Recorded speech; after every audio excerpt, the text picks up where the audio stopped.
성과가금만 6억 원, 평범한 직장인 평균 연봉의 무려 14배입니다. 그런데 이 돈을 받아낸 바로 그 평택 공장에서 조용히 사람이 줄기 시작했습니다. 왜 그랬을까요? 파업은 끝났고 라인은 단 한 번도 멈추지 않았습니다. 겉으로 보면 노조가 이긴 협상이었죠? 그런데 합의서에 도장을 찍던 그 시각, 삼성이 5년 전부터 이미 공개해둔 한 장의 계획이 다시 움직이기 시작했습니다. 그 계획의 정체는 영상 안에서 단서를 따라가며 직접 확인하게 되실 겁니다. 그리고 그 끝엔 5년 뒤 여러분의 책상에도 똑같이 닥칠 질문이 기다리고 있습니다. 먼저 이 6억이라는 돈이 정확히 어디서 나왔는지부터 짚어보겠습니다.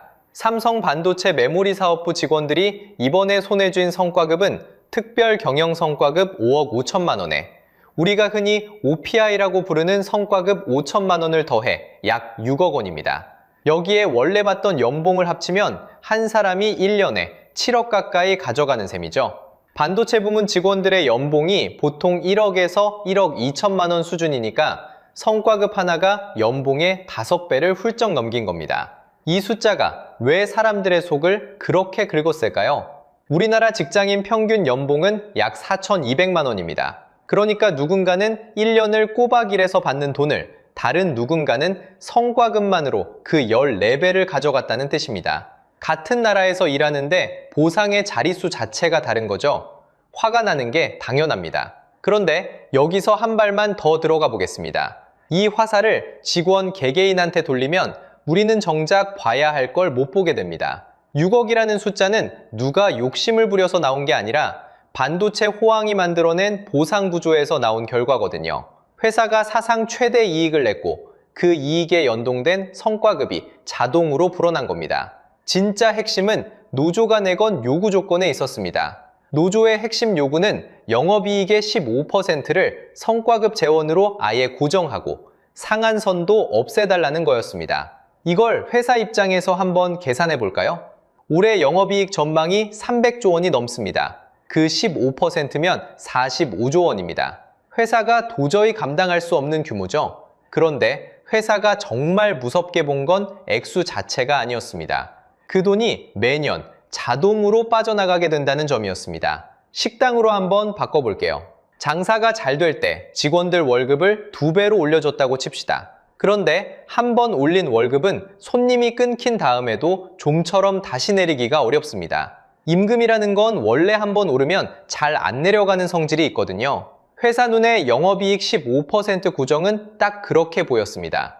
호황이든 불황이든 매년 정해진 비율만큼 돈이 빠져나가는 영원히 멈추지 않는 자동 인출기처럼요. 자, 그래서 이 싸움은 결국 누가 이긴 걸까요? 답은 의외로 단순한 곳에 숨어 있었습니다. 단 한 번도 멈추지 않은 그 라인 말입니다. 자, 여기서 한 가지 이상한 점이 보입니다. 파업까지 갔는데 평택 공장 라인은 단 한 번도 멈추지 않았습니다. 총파업이 시작되기 약 1시간 반 전, 그러니까 정말 마지막의 마지막 순간에 고용노동부 장관 중재로 잠정 합의가 나왔거든요.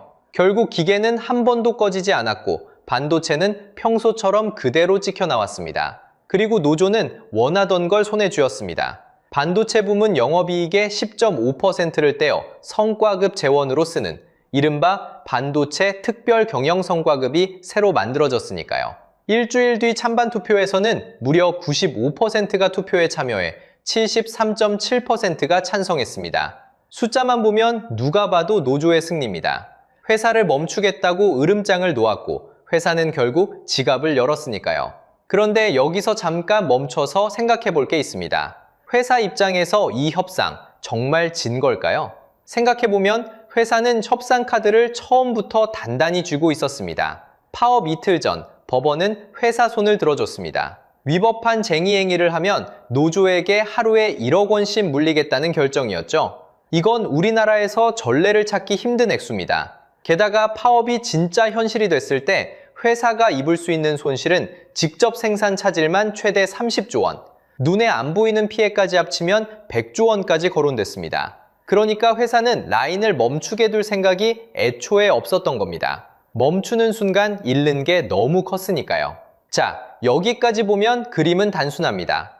라인은 안 멈췄고 노조는 성과급을 받았고 회사는 더 큰 손실을 막았습니다. 다들 적당히 가져갈 걸 가져간 깔끔한 협상처럼 보입니다. 그런데 바로 이 합의서에 도장을 찍던 무렵 사람들의 시선 밖에서 조용히 다시 주목받기 시작한 게 하나 있었습니다. 한 장의 계획입니다. 이게 흔히 생각하는 음모와는 좀 다릅니다. 누가 화가 나서 몰래 내린 보복성 비밀명령 같은 게 아니거든요.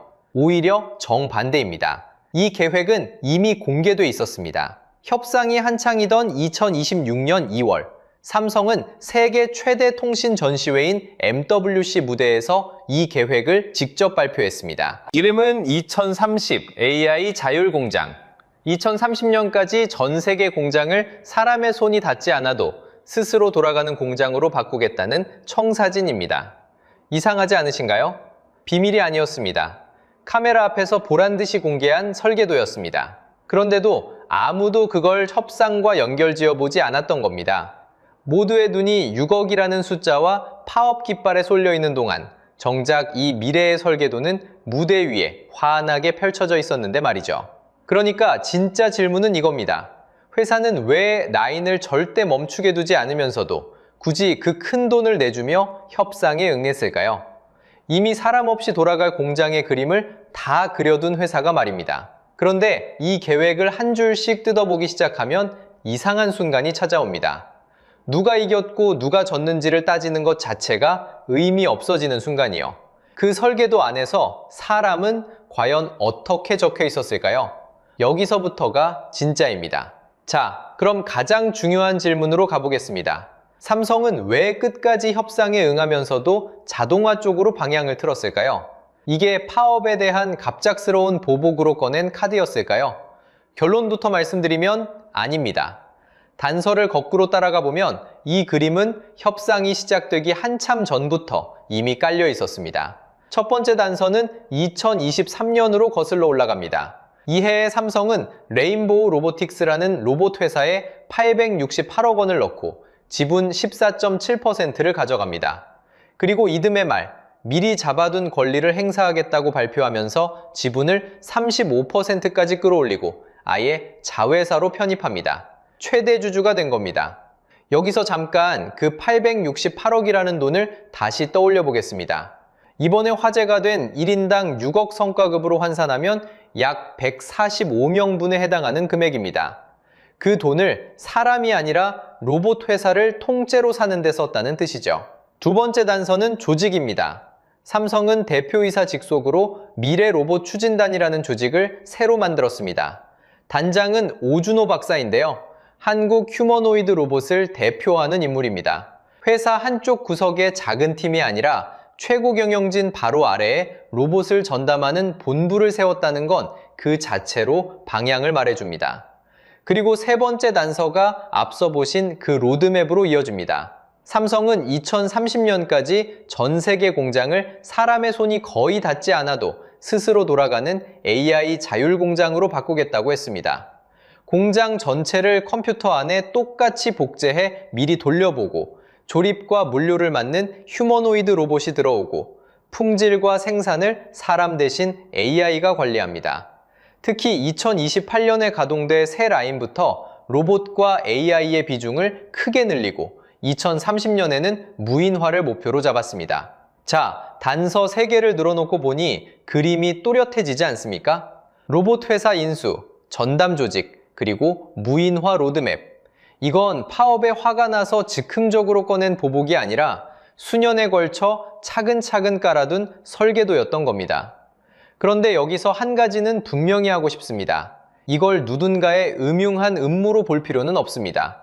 오히려 더 서늘한 건 이게 그냥 차가운 계산의 결과라는 점이에요. 기업 입장에서 사람의 임금은 한 번 오르면 좀처럼 내려가지 않습니다. 호황일 때 올린 성과급이 불황이 와도 계속 따라붙죠.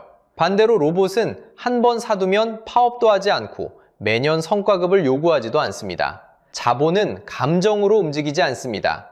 그저 사람값과 기계값을 나란히 놓고 어느 쪽이 더 싼지를 계산할 뿐입니다. 사람이 비용 항목의 하나로 계산되는 순간 결론은 정해져 있습니다. 그래서 이번 협상의 풍경이 더 묘하게 다가옵니다. 노조는 6억이라는 올해의 성과급을 지켜냈습니다. 분명한 성과죠.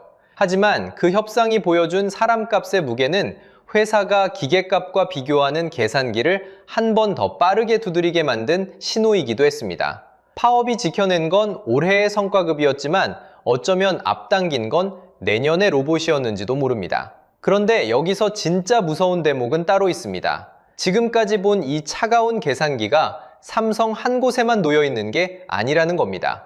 같은 길을 가는 회사가 이미 줄지어 있거든요. 정말 무서운 건 이 계산기가 평택에만 놓여 있는 게 아니라는 점입니다. 삼성이 만든 이 공식, 그러니까 영업이익의 몇 %를 성과급 재원으로 떼어준다는 약속은 순식간에 다른 회사 협상 테이블로 번졌습니다.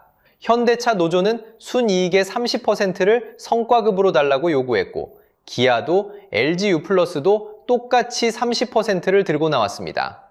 한 회사가 연 공식이 업계 전체의 새로운 기준선이 되어버린 겁니다. 좋은 일 아니냐고요? 직원 입장에선 그렇습니다. 그런데 회사 입장에서 보면 매년 자동으로 거액이 빠져나가는 인출기가 회사마다 하나씩 생긴 셈입니다. 그러면 회사들은 어떻게 반응할까요?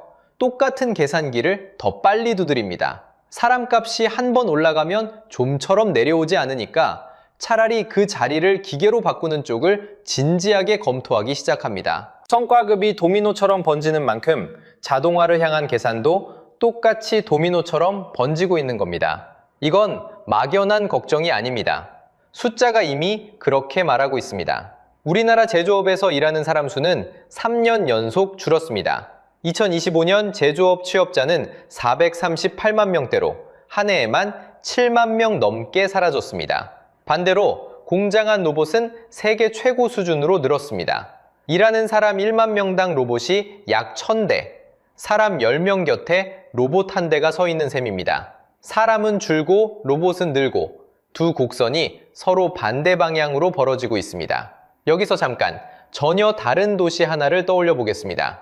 미국 디트로이트입니다. 한때 미국에서 가장 부유한 자동차 도시였고 1950년엔 인구가 185만 명이나 됐습니다. 그런데 왜 지금 이 이름이 떠오를까요? 디트로이트의 자동차 노조는 강했습니다. 임금을 꾸준히 끌어올렸고 복지까지 더한 인건비는 경쟁사인 일본 도요타의 거의 2배에 달했습니다. 처음엔 노동자의 승리처럼 보였습니다. 하지만 사람을 쓰는 비용이 그 사람이 만들어내는 가치를 넘어선 순간 공장은 하나둘 도시를 떠났습니다. 일자리가 사라지자 사람도 떠났습니다. 185만이던 인구는 70만으로 쪼그라들었고 결국 2013년 7월 디트로이트는 파산을 신청했습니다. 미국 역사상 가장 큰 규모의 지방정부 파산이었습니다. 디트로이트가 우리에게 남긴 교훈은 단순합니다. 노조가 욕심을 부려서도 회사가 매정해서도 아닙니다. 사람이 기계보다 비싸지는 순간 그 누구의 자리도 안전하지 않다는 것입니다. 그건 반도체 라인의 누군가만의 이야기가 아닙니다. 평택에서 두드려지던 그 계산기는 어쩌면 지금 당신이 다니는 회사의 회의실에서도 켜지고 있는지 모릅니다. 현대차도, 기아도, 그리고 이름을 들으면 알만한 수많은 회사들이 같은 질문을 하고 있습니다. 이 자리, 계속 사람한테 맡기는 게 맞는가? 6억 성과급 뉴스에 통쾌해하던 마음이 어느새 서늘해지는 이유가 바로 여기에 있습니다. 그렇다면 우리는 이 흐름 앞에서 그냥 당하기만 해야 할까요? 그렇지 않습니다. 마지막으로 오늘 당장 점검해 볼 수 있는 두 가지를 드리겠습니다. 정리하면 6억 성과급의 진짜 대가는 예정돼 있던 무인화의 가속이었고 문제는 사람을 비용으로만 보는 구조입니다. 그래도 절망할 일은 아닙니다. 자동화는 일자리를 없애기보다 하는 일을 바꾸는 쪽입니다. 세계경제포럼은 2030년까지 9,200만 개가 사라져도 1억 7천만 개가 새로 생긴다고 봤습니다. 현대차 노조처럼 대체가 아니라 전환과 재배치를 의제로 삼는 길도 있습니다. 그래서 오늘 두 가지만 자문해 보시죠. 첫째, 내가 만드는 가치가 내 인건비보다 빠르게 오르는가? 둘째, 내 일에는 사람의 판단이 꼭 필요한가? 이 답이 다음 차례가 내가 될지를 가늠하는 가장 정직한 신호입니다. 여러분의 답은 어떤지, 평택 다음은 어느 산업일지 댓글로 남겨주세요. 구독과 좋아요도 부탁드립니다. 막상 가보면 아직 비쌉니다. 중고차 시장이 무너지고 있다는데 정작 지금 사러 가면 가격이 안 내립니다. 이상하지 않으신가요? 실거래는 2026년 1분기에도 3.4% 더 줄었는데 시세표는 꿈쩍도 안 합니다. 몰락이라는데 손님만 빠지고 가격은 왜 그대로일까요? 오늘은 이 비대칭의 진짜 원인을 딜러 탓이 아닌 세 가지 구조에서 찾아봅니다. 중고차를 1년 안에 살 계획이 있으시다면 2026년 6월을 기점으로 판이 어떻게 바뀌는지까지 꼭 보셔야 합니다. 일단 현장부터 보고 오겠습니다. 수도권의 한 중고차 매매 단지, 평일 오후인데도 손님이 거의 보이지 않습니다. 차는 줄지어 서 있는데 차 사이를 걷는 사람이 없습니다. 마주친 한 딜러분은 이렇게 말씀하시더군요. 개미 한 마리도 없어요. 반쯤 체념한 웃음이 섞인 말이었습니다. 숫자로 봐도 체감은 과장이 아닙니다. 올해 1분기 중고차 실거래는 56만 1000대로 전년보다 3.4% 줄었습니다. 작년 상반기에도 중고 승용은 96만 대, 4.9% 빠졌습니다. 장안평만 봐도 4개 구역 2,400명 중에 1,900명이 업을 떠났다는 현직 증언이 나옵니다. 46년 된 매매단지에서 10명 중 8명이 사라졌다는 얘기입니다. 몰락이라는 말이 괜히 붙는 게 아니었습니다. 그런데 이상한 건 여기서부터입니다. 손님만 빠진 게 아니라 가격도 같이 빠졌다면 그래도 이해는 됩니다. 그런데 막상 시세표를 펴보면 꿈쩍도 안 합니다. 올해 1월 국산 수입 주요 모델 평균 시세가 전월 대비 0.71% 내렸습니다. 숫자는 분명 마이너스인데 실제로 차를 보러 가신 분들은 생각보다 안 싼데? 하고 돌아서십니다. 평균은 떨어졌는데 정작 많이 찾는 하이브리드나 인기 SUV는 거의 안 내려서 체감이 평균을 못 따라가는 겁니다. 한 번 더 딜러분 말을 빌려보겠습니다. 손님은 없습니다. 그런데 이 가격 밑으론 저도 못 팝니다. 손님이 없으면 할인이라도 해서 돌려야 할 텐데 현장에 서 있는 분들조차 가격을 내리지 못합니다. 팔리지 않는데도 호가는 그대로. 이게 오늘 우리가 따라가 볼 단 하나의 미스터리입니다. 실거래는 줄고 딜러는 떠나고 단지는 비어가는데 왜 시세표는 어제와 같을까요? 그런데 원래 중고차 시장은 이렇지 않았습니다. 불과 2, 3년 전엔 정반대였거든요. 그런데 원래 중고차 시장은 이렇지 않았습니다. 불과 2, 3년 전엔 정반대였거든요. 기억나실 겁니다. 코로나 시기엔 전 세계 반도체가 부족해지면서 신차가 출고까지 1년 넘게 걸렸습니다. 그러다 보니 지금 당장 탈 수 있는 차인 중고차로 수요가 몰렸고 매물은 나오기 무섭게 팔려나갔습니다. 어떤 모델은 중고 시세가 새 차보다 비싼 기현상까지 벌어졌습니다. 딜러 입장에선 그야말로 없어서 못 파는 시절이었던 겁니다. 그런데 지금은 풍경이 완전히 뒤집혔습니다. 2025년 한 해 중고차 등록 개수는 전년 대비 2.2% 줄었습니다. 역성장입니다. 손님이 빠지고 매매단지에 빈자리가 생기고 업을 접는 딜러가 늘었습니다. 수요 공급 교과서대로라면 이럴 때 가격은 내려가야 정상입니다. 그런데 안 내립니다. 여기서 많은 분들이 의아해하실 겁니다. 왜 그럴까요? 금리가 아직 높아서일까요? 한국은행 기준금리는 현재 연 2.5%입니다. 2024년 10월부터 1%포인트 넘게 내렸고 그 이후로는 2026년 2월까지 6번 연속 동결 상태입니다. 그러니까 고금리 공포라기보다는 한 번 올라간 금리가 우리 생활에 깊게 박혀서 천천히 조이고 있는, 말하자면 고금리 후유증 국면입니다. 이 후유증이 지갑도 조이고 딜러의 재고도 조이고 있습니다. 자, 그래서 오늘 이 영상의 질문은 딱 하나입니다. 몰락이라는데 왜 가격은 안 내리는가? 이 한 문장입니다.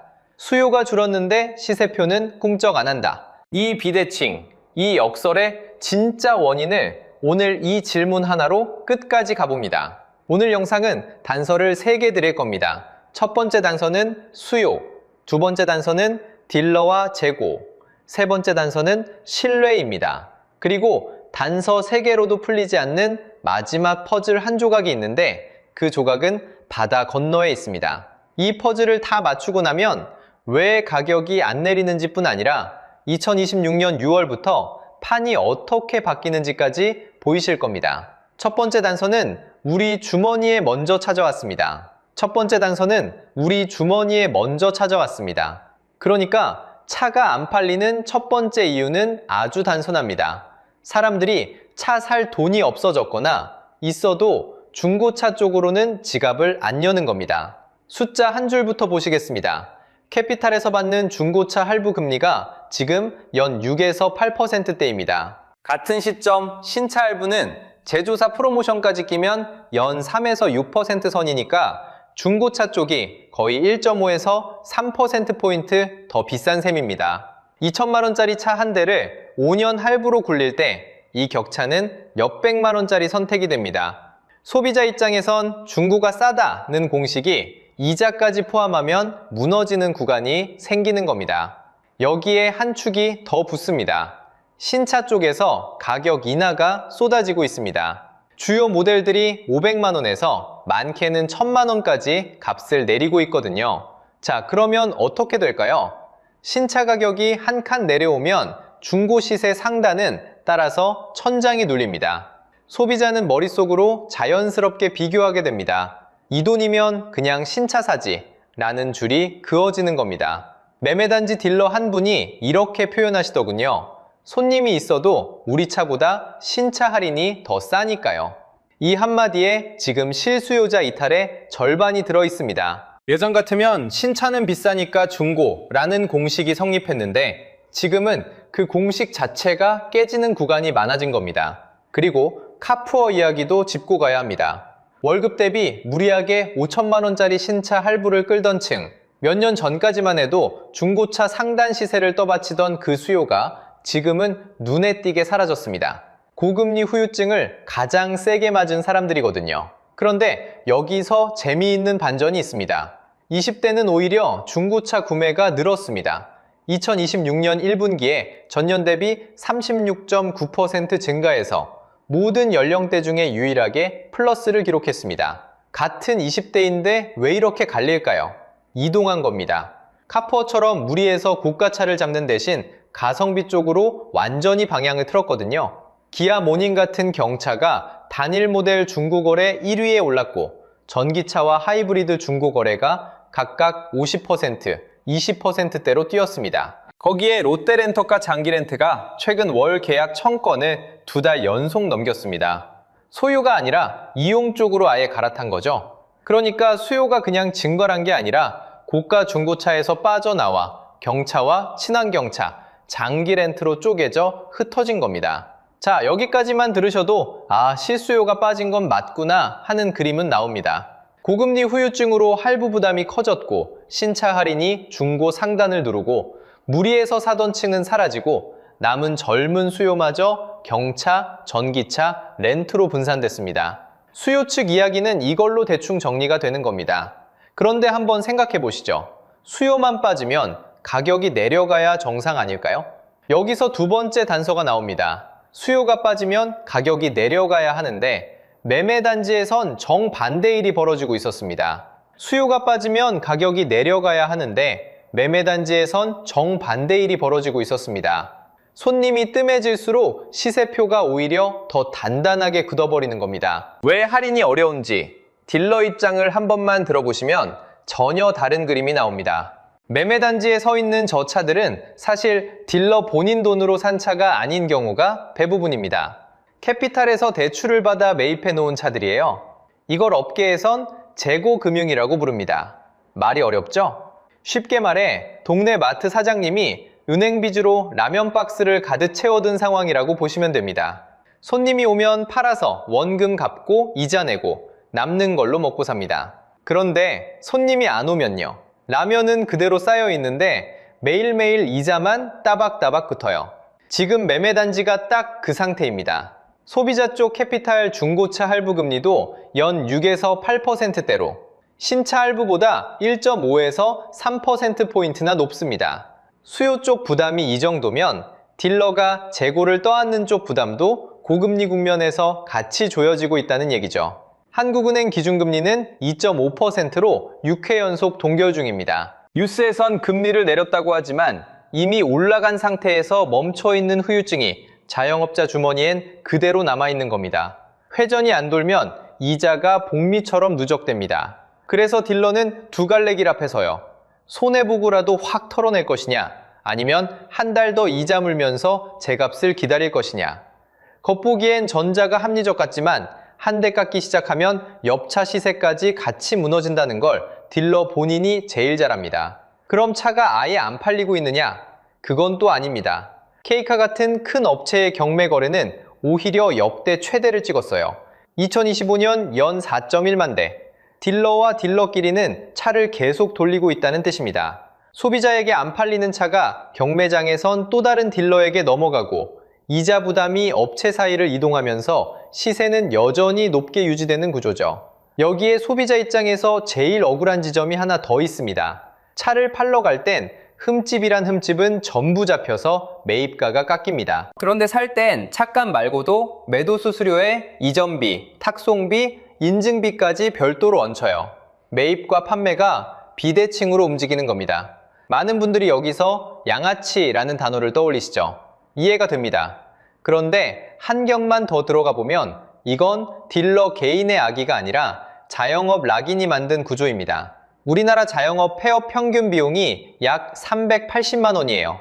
매매상도 한 번 차려놓으면 접는 것 자체가 돈입니다. 이자는 매일 쌓이고 폐업도 돈이 들고 회전은 안 돈다.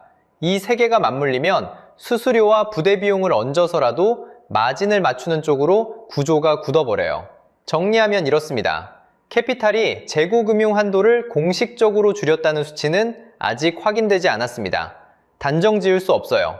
하지만 회전율이 떨어진 상태에서 이자 부담만 매매상을 조이고 있다는 건 현장에서 분명히 보이는 구조입니다. 수요가 빠져도 가격이 안 내려가는 두 번째 이유가 여기 있었던 거죠. 그런데 가격이 안 내리는 진짜 이유는 하나 더 있습니다. 이건 구매자인 우리가 수년간 쌓아 올린 쪽입니다. 가격이 안 내리는 세 번째 단서. 이건 딜러 쪽이 아니라 우리가 수년간 쌓아 올린 쪽입니다. 바로 신뢰입니다. 중고차 시장에서 가장 자주 듣는 단어가 뭔지 아세요? 허위 매물, 바가지, 막상 가보면 그 차는 없다. 이 단어들이 쌓이는 동안 시장에서는 조용히 이상한 일이 벌어집니다. 믿을 만한 매물, 그러니까 정직하게 매긴 선의의 매물부터 시장을 빠져나간다는 겁니다. 생각해보시면 당연합니다. 내 차를 제값에 내놓고 싶은 사람이 있어요. 그런데 막상 플랫폼에 올려보니 주변은 온통 가짜 미끼 가격이고 전화 오는 사람마다 의심부터 합니다. 결국 이 사람은 지칩니다. 그냥 아는 딜러한테 넘기거나 아예 지인에게 팔거나 가족용으로 돌려버립니다. 공개 시장에서 사라지는 거죠. 이게 한두 번이 아니라 수년간 누적되면 어떻게 될까요? 남은 매물은 점점 흐려지고 소비자는 남은 매물마저 의심합니다. 그러면 딜러는 그 의심을 감수할 비용을 가격에 얹습니다. 저희는 이걸 불신 프리미엄이라고 부릅니다. 시장이 믿을 수 없을 때 보험료처럼 값에 붙는 여분이요. 중고장터에서 반품을 못하는 상태라고 생각해보세요. 믿을 만한 물건은 애초에 안 올라옵니다. 남은 건 값을 더 부르는 악순환만 돌아갑니다. 지금 중고차 시장이 딱 이 모양입니다. 숫자로 보시면 더 선명합니다. 당근마켓만 보겠습니다. 중고차 허위 매물로 경찰에 수사 요청이 들어간 건수가 2023년엔 16건이었습니다. 그런데 2024년엔 86건, 1년 사이에 5.4배입니다. 신고된 것만 이 정도라는 얘기입니다. 실제로 고개 숙이고 돌아선 소비자는 훨씬 더 많겠죠. 매매단지 쪽은 더 적나라합니다.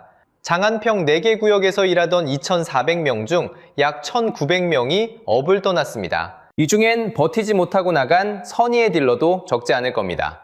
악화가 양화를 몰아낸다는 말, 중고차 시장에 정확히 들어맞는 표현입니다. 여기서 오해는 푸시죠? 이 문제의 원인이 딜러는 다 사기꾼이어서가 아닙니다. 문제는 투명성을 강제할 제도가 그동안 비어 있었다는 겁니다. 매물 하나 올릴 때 이게 진짜 내 차인지, 진짜 이 가격에 파는 차인지 아무도 책임지고 확인해주지 않았어요. 플랫폼도 우린 장터만 열어준다고 비켜섰고 법도 한참 뒤에 서 있었습니다. 그 공백의 비용을 누가 치렀을까요? 매번 현장에 끌려간 소비자, 그리고 그 불신 프리미엄을 호가에 얹어야 했던 시장 전체입니다. 즉, 불신의 비용을 소비자에게 전가해온 구조가 문제의 본체입니다. 그런데 이 문제는 2026년 6월에 판이 바뀝니다. 중고차 허위매물 방지법이 시행됩니다. 개인 직거래라도 본인 인증이 의무화되고 플랫폼이 표시와 확인 책임을 집니다. 위반하면 판매자도 플랫폼도 과태료 대상입니다. 당근마켓은 법 시행 전에 선제적으로 2026년 2월부터 본인 인증을 넣었습니다. 눈치 빠른 플랫폼은 이미 움직이기 시작했다는 뜻이죠. 자, 여기까지가 왜 수요가 빠지고 가격이 굳었는가의 세 단서였습니다. 실수요자 지갑이 먼저 닫혔고 딜러는 재고금융이자에 묶여있고 시장엔 불신 프리미엄이 붙어있다. 여기까지 들으시면 이제 그림이 그려지실 겁니다. 그런데요, 이걸 다 합쳐도 설명이 안 되는 한 조각이 남아 있습니다. 바로 매물 자체입니다. 수요가 빠졌으면 재고가 쌓여야 정상인데 매매단지 딜러들은 오히려 차 없어서 못 판다고 합니다. 이게 말이 됩니까? 진짜 퍼즐의 마지막 조각은 따로 있었습니다. 이걸 빼면 그림이 안 맞거든요. 자, 여기서 마지막 퍼즐 조각을 올려놓겠습니다. 지금까지 단서 3개를 봤습니다. 수요가 분산됐고 딜러는 재고금융 이자에 눌려있고 허위 매물이 쌓은 불신, 프리미엄이 호가를 굳혔습니다. 그런데도 설명이 안 되는 게 하나 있습니다.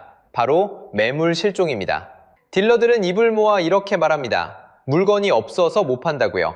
이상하지 않으신가요? 실거래는 줄었다고 하는데 정작 매매단지 마당은 왜 횡한 걸까요? 답은 국내에 없었습니다. 바다 건너에 있었습니다. 2025년 한국 중고차 수출액은 88억 7천만 달러였습니다. 전년 대비 플러스 75.1%, 역대 최대입니다. 2025년 3월 한 달만 놓고 보면 78,842대가 수출됐습니다. 이 역시 월간 기준 사상 최대 기록입니다. 한국 전체 자동차 수출액도 같은 해 720억 달러로 역대 최대를 찍었는데 여기서 중고차를 빼면 오히려 신차 수출은 마이너스였습니다. 즉, 한국 자동차 수출의 역대 기록을 밀어올린 주인공은 신차가 아니라 중고차였다는 뜻입니다.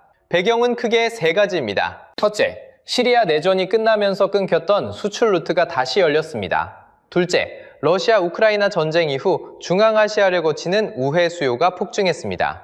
셋째, 한국차 품질 신뢰도가 올라간 상태에서 환율 환경까지 맞아떨어졌습니다.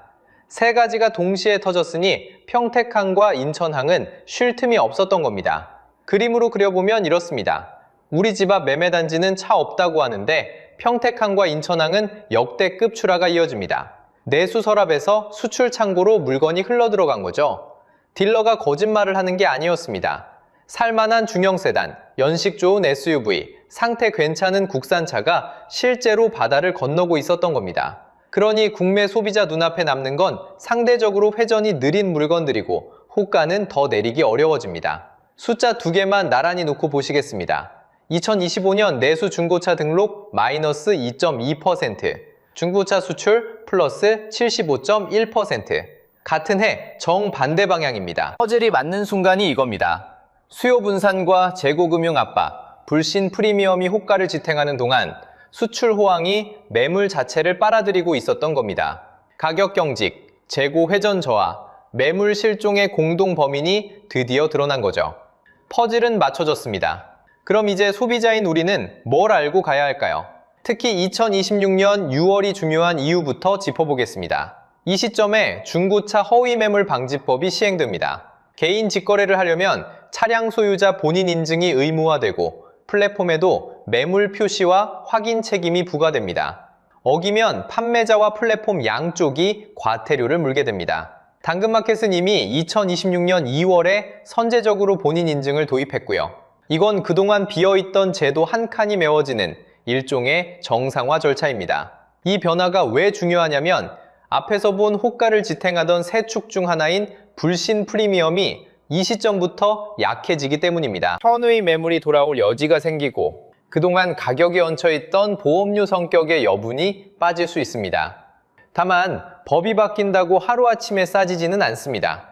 한 축이 빠져도 남은 두 축인 재고금융과 수출 유출은 그대로니까요. 대신 이 한 축만 풀려도 체감은 달라집니다. 동시에 판 자체도 이미 재편되고 있습니다. K카는 점유율 12.7%에 온라인 판매 비중이 55.9%로 절반을 넘었고 2026년 4월 중고차 브랜드 평판 1, 2, 3위는 M카, 헤이딜러, K카가 차지했습니다. 전통 매매단지 대신 직영형과 중개형 온라인 플랫폼이 주도권을 잡아가는 구조입니다. 소유 대신 이용도 빠르게 퍼지고 있습니다. 롯데렌터카 장기렌트는 월 계약 건수가 1000건을 2달 연속 넘었고요. 2026년 1분기에는 하이브리드 거래가 플러스 22.6%, 전기차가 플러스 48.7% 뛰었습니다. 수요가 사라진 게 아니라 옮겨가고 있다는 뜻입니다. 그러면 지금 중고차 사러 가시는 분이라면 3가지만 기억하시면 됩니다. 첫째, 카테고리를 구분하세요. 대형 SUV와 수입 세단은 시세 하락폭이 크지만 하이브리드는 감가가 완만합니다. 평균 시세 한 줄로 통치면 속기 쉽습니다. 둘째, 본인 인증, 성능 점검, 매입가와 판매가 내역을 분리해서 확인하는 걸 기본값으로 두세요. 6월 이후엔 이게 더 쉬워집니다. 셋째, 장기 렌트, K카 같은 직영, 인증 중고차까지 같이 놓고 비교해보세요. 한 축만 보지 말고 배안 옵션을 같이 저울에 올리는 것만으로도 협상력이 달라집니다. 정리하겠습니다. 가격이 안 내리는 건 딜러 한 사람의 문제가 아니라 수요 분산, 재고 금융 압박, 수출 유출, 그리고 제도 공백이 겹친 결과였습니다. 2026년 6월이 첫 변곡점이고 그 뒤로 한 축씩 풀려나가는 구간입니다. 몰락이라는 단어에 겁먹기보다 다음 변곡점을 짚는 쪽이 훨씬 이득입니다. 다음 중고차 구매 계획을 이 타이밍에 맞춰 다시 점검해보세요. 구독하시면 2026년 6월법 시행 이후 시세 추이도 추적해 올리겠습니다.